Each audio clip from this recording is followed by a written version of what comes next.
तुम उसी तरह तोते के रूप में भटको। नहीं नहीं, मुझे आजाद करो वरना मैं तुम्हें छोड़ूंगा नहीं।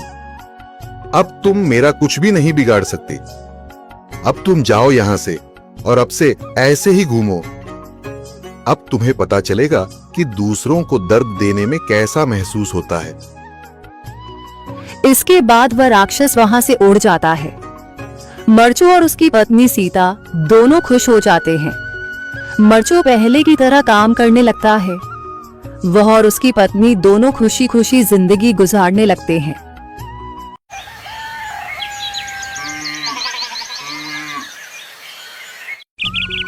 मरचू जंगल से लकड़ियां काटकर बाजार में बेचने गया, लेकिन उसे लकड़ियों के अच्छे दाम नहीं मिले। इस पर मरचू ने कहा, अरे भैया, इतने कम पैसे? इन पैसों में तो 2 वक्त का खाना भी नहीं मिलेगा। आप मुझे बहुत ही कम पैसे देते हैं।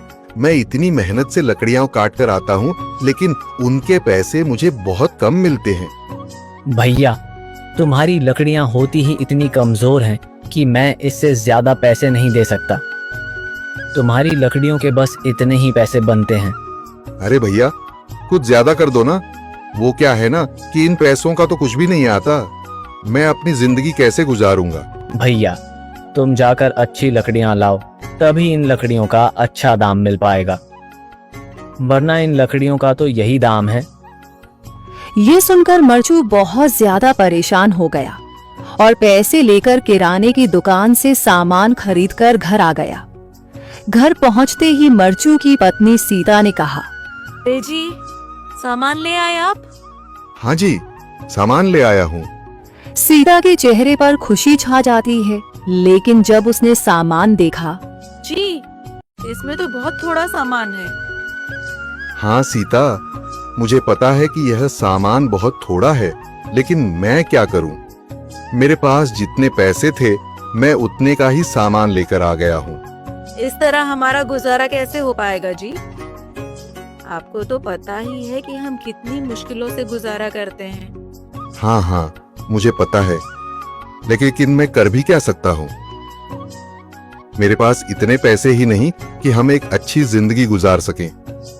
इतनी मेहनत कर रहा हूँ, लेकिन फिर भी मेहनत का फल नहीं मिल रहा। इतनी मेहनत से अच्छी लकड़ी काट कर आता हूँ, लेकिन मुनासिब दाम नहीं मिलता। मैं तो बहुत परेशान हूँ। क्या करूँ? कहाँ जाऊँ? अरे जी, आप परेशान न हो, आप कोई और काम देख लें। मैंने कई बार काम तलाशने की कोशिश की, पर किसी ने भी मुझे काम नहीं दिया। ये सुनकर सीता भी काफी ज्यादा परेशान हो गई। मरचू से सीता की परेशानी नहीं देखी गई। उसने अपनी पत्नी सीता से कहा, मैं फिर से जंगल की ओर जा रहा हूँ। अरे जी, अभी मत जाइए ना, वैसे भी शाम हो रही है। आप कल चले जाइएगा, अभी मत जाइए। ठीक है, अगर तुम रोक रही हो तो मैं नहीं जाता।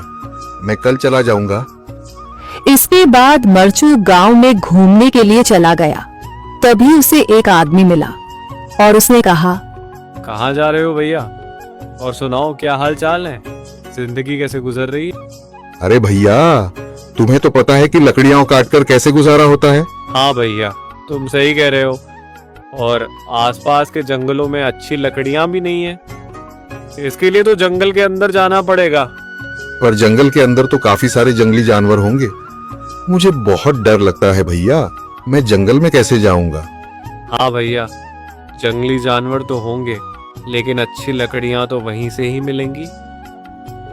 ये सुनकर मरचू बहुत ज्यादा परेशान हो गया, लेकिन वह आदमी बिल्कुल ठीक कह रहा था। जंगल के किनारे की सारी लकड़ियां कट चुकी थीं। अब सिर्फ जंगल के अंदर ही अच्छी लकड़ियां बची थीं। अगली सुबह मरचू